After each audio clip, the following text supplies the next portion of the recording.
Je suis Pascal Dubuis, maire de Villers depuis 2001, vice-président de Charlieu-Belmont Communauté depuis 2014, en charge des ressources humaines, et dans ce mandat on a rajouté donc la cohérence budgétaire et la transversalité. Pour pouvoir valoriser à la fois l'expérience et les compétences acquises dans le mandat précédent.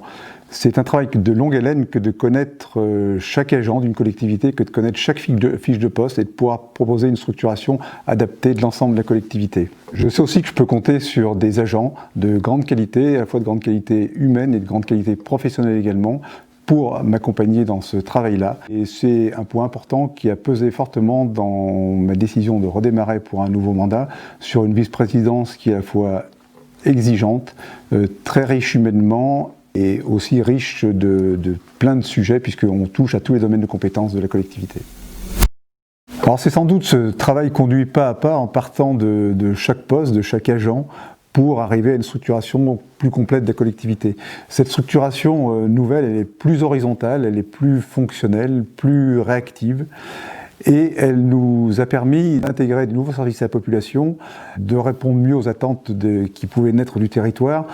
tout en restant dans un cadre budgétaire qu'il faut bien qu'on maîtrise et en conservant également une maîtrise fiscale complète.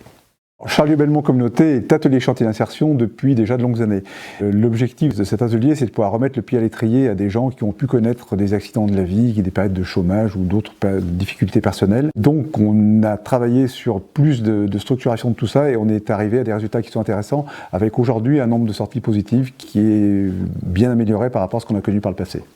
On a conduit sur l'ensemble du mandat un gros travail avec les représentants du personnel et je retiendrai notamment le travail qu'on a conduit en toute transparence sur un sujet sensible qui était la mise en place du régime immunitaire. Et on a pu aller au bout parce que justement on a travaillé en concertation avec les agents et chefs de service pour faire quelque chose qui était, je pense, assez abouti et bien reperçu dans la collectivité.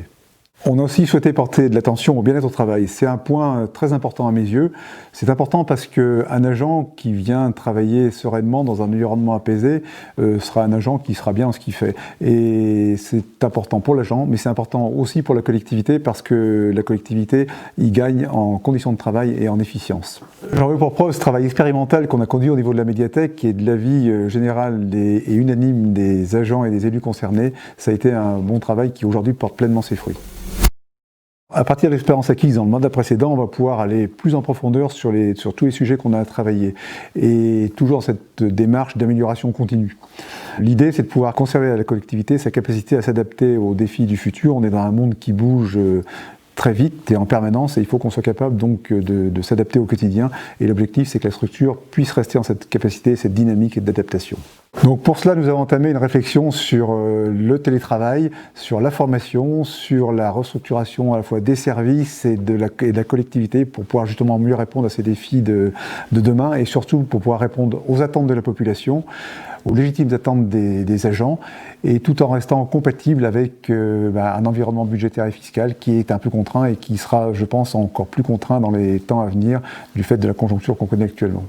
Alors, durant ce mandat, on va aussi essayer d'améliorer la performance de notre atelier chantier d'insertion dans le but d'avoir plus de sorties positives et pour ça on compte s'appuyer sur nos partenaires que sont le Pôle emploi, la Directe et un certain nombre d'associations d'insertion qui peuvent nous aider sur ce sujet. Alors tous ces travaux seront naturellement conduits en concertation en premier lieu avec les agents et les élus concernés,